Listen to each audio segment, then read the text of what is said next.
ఇప్పుడు ఒక్కసారిగా చాలా హైప్ వచ్చింది ఈ ఫేక్ లిక్కర్‌కి సంబంధించిన కేసులు. ఇప్పుడు మనం చూసినట్లయితే అంతా కాస్త కామ్ డౌన్ అవుతున్న పరిస్థితులను చూస్తూ ఉన్న నేపథ్యంలో అసలు ఈ కేసు ఎంతవరకు వచ్చింది? ఎప్పటికీ ఒక కొలిక్కొచ్చే అవకాశం ఉంటుంది. అంటే కోర్టులో ఉంది కాబట్టి అది ఎప్పటి వరకు ఒక క్లారిటీ వస్తదని చెప్పలేము. బట్ మనకు కూడా అనిపిస్తుంది ఏపీ ప్రజలు ఆలోచిస్తున్నారు. ఏంటి అసలు ఈ కేసు? ఏం జరగబోతోంది? పురోగతి ఏమైనా ఉందా? కేసుకు సంబంధించి ఒక అసెస్మెంట్ మనం కూడా చేయొచ్చు ఎలా ఉండొచ్చు అని. దేని ఆధారంగా చేస్తాం? సిట్ కానీ లేదా ప్రభుత్వం కానీ చేస్తున్న ఆరోపణలను బట్టి ఈ కేసు నిలుస్తుందా నిలవదా చెప్పొచ్చు.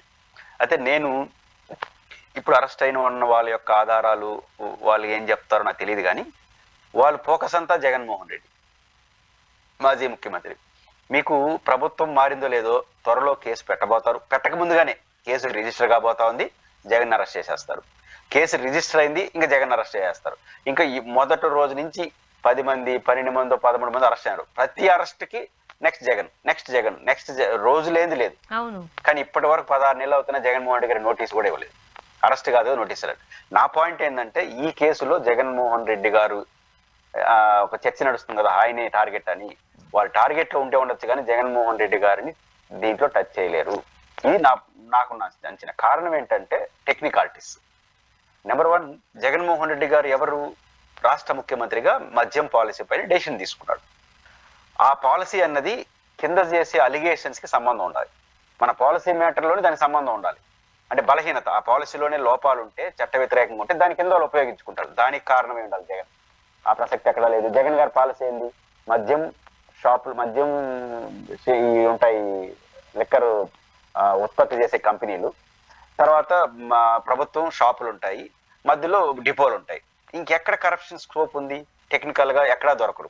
రెండో విషయం, ఎక్కడైనా ఈ మద్యంతో పెద్ద ఎత్తున లాభాలు గడించిన వాళ్ళు ఎవరు కల్పించాలి? ఓన్లీ లిక్కర్ ఈ ఉత్పత్తిదారులు ఉంటారు కదా. ఇప్పుడు ఎందుకంటే మద్యం షాప్ ఏమో ప్రభుత్వాన్ని, ఈ బెవరేజ్ కార్పొరేషన్ డిపోలు ఏమో ప్రభుత్వాన్ని, ఇంకా ప్రైవేట్ వాళ్ళది ఎవరిది? కేవలం కొన్ని 20 కంపెనీది డిస్టరీస్ అది. ఆ డిస్టరీలు ఏమైనా జగన్మోహన్ రెడ్డి గారితో ఆర్థిక లావాదేవీలు ఉన్నాయా? ఈ రెండు ఎట్లా కనపడాల? మనకు కనపడి ఎవరు గుమ్మని ఉంటారా? ఒక ఆయన అరెస్ట్ చేశారు, సజ్జల శ్రీధర్ అని, నంద్యాల. ఇప్పుడు ఆయన ఉన్నాడు, లోపల బయట ఉన్నది నీకు. ఆయన్ని డిజిటల్ యజమాని. ఆయన అరెస్ట్ చేసి ఆయన జగన్ గారికి ఏమో సంబంధం నిరూపించడం లేదు.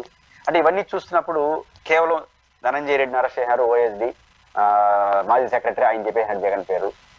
మిథున్ రెడ్డిని అరెస్ట్ చేశాడు, ఆయన చెప్పేసాడు జగన్ పేరు. కనపడంతో ఆయన చెప్పేసాడు, జగన్ అరెస్ట్ చేస్తారు.